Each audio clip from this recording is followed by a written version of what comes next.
National हो गई है। पुतिन जी भी कह रहे हैं मोदी है तो मुमकिन है। अब पुतिन की कहने की मजबूरी है। पुतिन जो है वो कोई भारतीय जनता पार्टी के कार्यकर्ता तो है नहीं। इसके दबाव में आकर चीन को क्लीन चिट देने का काम प्रधानमंत्री जी ने ये कहते हुए दिया, ना कोई घुसा था ना कोई घुसा हुआ है। चीन को लाल आंख कब करके दिखाएंगे। जवाहरलाल नेहरू की कायरता से 38,000 वर्ग किलोमीटर भूमि गई कि नहीं गई? 4,000 वर्ग किलोमीटर भूमि जवाहरलाल नेहरू की कायरता थी। 38,000 वर्ग किलोमीटर भूमि को क्या वीरता कहेंगे? ये देखिए माफी वीर था, कायर तो गोडसे था गांधी का। तो चीन के चलने पर पलने वाले जो हैं वो चीन के स्तुति गान में लगे रहते हैं। अलका जी, अब तो पुतिन साहब भी कह रहे हैं मोदी है तो मुमकिन है, मोदी है तो गारंटी है। अलका जी क्या कहेंगे?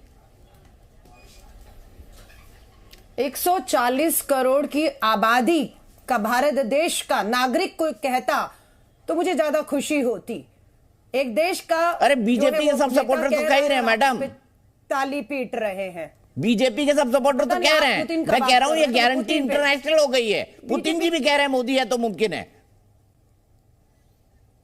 मोदी जी ने तो गारंटी ट्रंप साहब की भी ली थी। अब की बात ट्रंप सरकार, क्या हुआ उस ट्रंप सरकार का? कोर्ट में जाकर गिरी औंधे मुंह वो ट्रंप सरकार, है ना? किसने नारा दिया था? मोदी जी ने दिया था ना। अब की बार ट्रंप सरकार। छोड़ दीजिए ये सब, हमें किसी की जरूरत नहीं है।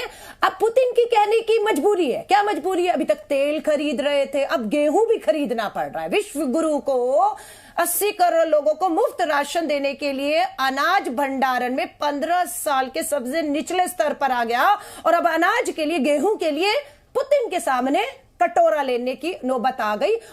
अरे रुको जरा, सब्र करो। तो व्लादिमीर पुतिन जो है वो कोई भारतीय जनता पार्टी के कार्यकर्ता तो है नहीं, वो भारतीय जनता पार्टी के किसी प्रकार के पदाधिकारी भी नहीं है। वो जिसको गोदी मीडिया कहा जाता है, बार बार पिद्दी मीडिया वाले जिसको गोदी मीडिया कहते हैं, वो गोदी मीडिया भी नहीं है। वो एक राष्ट्र के राष्ट्रपति हैं, जिस राष्ट्र के उन्नयन में उनकी अपनी भूमिका है, एक महत्वपूर्ण नेता है।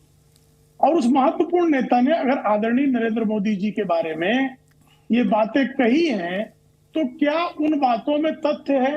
उन बातों में तथ्य है। आदरणीय नरेंद्र मोदी जी भारत और भारतीयता के हित के विरुद्ध किसी भी अंतरराष्ट्रीय दबाव में नहीं आते। ये सत्य है और तथ्य है। इसी कारण जो है, जब अमेरिका और यूरोप बड़े पैमाने पर, हम जब रूस से पेट्रोलियम की खरीदारी करने का हमने निर्णय लिया, तो दबाव बनाने की कोशिश की गई, लेकिन उस दबाव में भारत नहीं आया। भारत की अपनी जो विदेश नीति है वो इंडिया फर्स्ट के आधार पर है, और इंडिया फर्स्ट के आधार पर भारत के हितों को पहले देखेंगे। और चाहे जो जितने भी वैश्विक मंच हैं, हर मंच पर, चाहे आतंकवाद हो, चाहे अंतरराष्ट्रीय व्यापार हो, चाहे जलवायु परिवर्तन का मुद्दा हो, सारे मुद्दों पर भारत ने, भारत और भारतीयों के हित में निर्णय लिया है। इस बात की तस्दीक व्लादिमीर पुतिन कर रहे हैं। अब अगर भारत की जो अपनी विदेश नीति है, अगर वह स्वतंत्र है, तो इस पर कांग्रेस और समाजवादी पार्टी को आपत्ति क्यों होनी चाहिए? क्या भारत और भारत की नीति जो है वो किसी अन्य देश के दबाव में चले, ये इनको अच्छा लगेगा? ये बड़ी अच्छी बात कही आप। ठीक कह रहे हैं, अंतरराष्ट्रीय दबाव में प्रधानमंत्री जी न्याय इनसे पूछिए, जब गलवान वैली में हमारे जवान शहीद हुए, किसके दबाव में आकर चीन को क्लीन चिट देने का काम प्रधानमंत्री जी ने ये कहते हुए दिया, ना कोई घुसा था ना कोई घुसा हुआ है।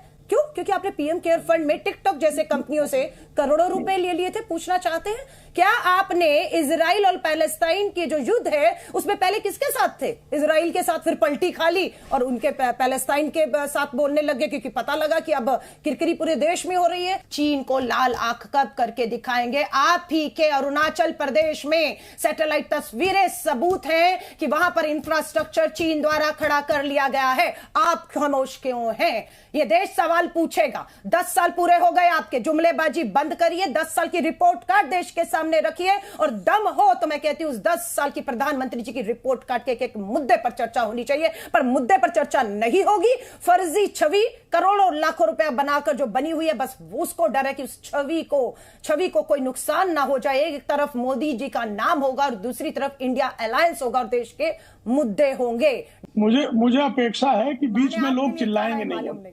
अब मैं उत्तर दे रहा हूं, सिर्फ मैं आपसे दीपक जी इतनी अपेक्षा करता हूं कि अगर कोई बीच में चीखने लगे तो आप उसकी आवाज बंद करेंगे। नहीं, आवाज तो मैं सर बंद, आवाज सबकी कोई एक ही आदमी कर सकता है, वो भगवान। तो फिर अगर शोरगुल होगा तो मैं उठ के चले जाऊंगा। नहीं, ये ना करिए। क्योंकि मैं किसी के बीच में बोलता नहीं हूँ, मैं किसी के बीच में बोलता नहीं हूँ। ठीक है। मैंने उनकी जो लगातार रुदाली को बहुत धैर्य से सुना। अब चीन कैसे कब्जा कर लेता है, जवाहरलाल नेहरू की कायरता से 38,000 वर्ग किलोमीटर भूमि गई कि नहीं गई?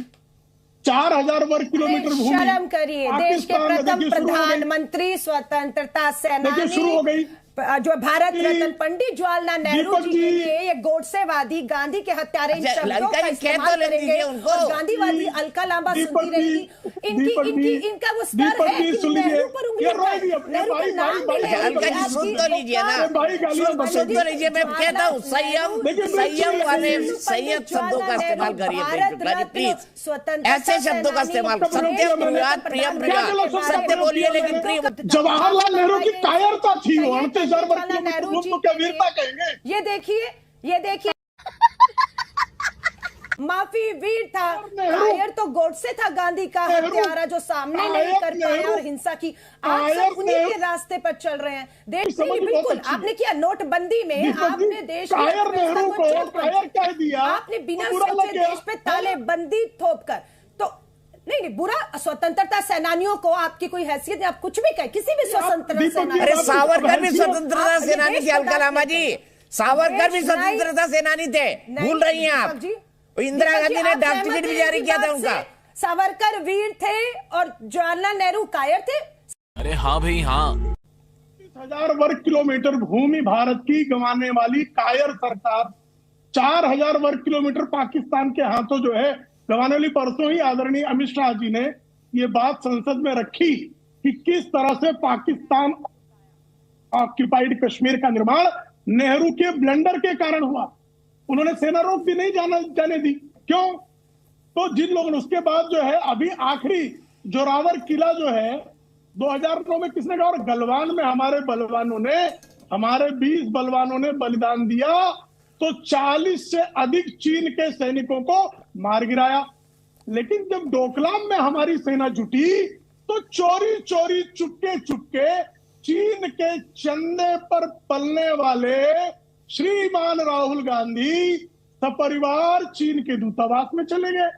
तो चीन के चंदे पर पलने वाले जो हैं वो चीन के स्तुति गान में लगे रहते हैं, क्योंकि नहीं तो चीन जो है उनका चंदा बंद कर देगा।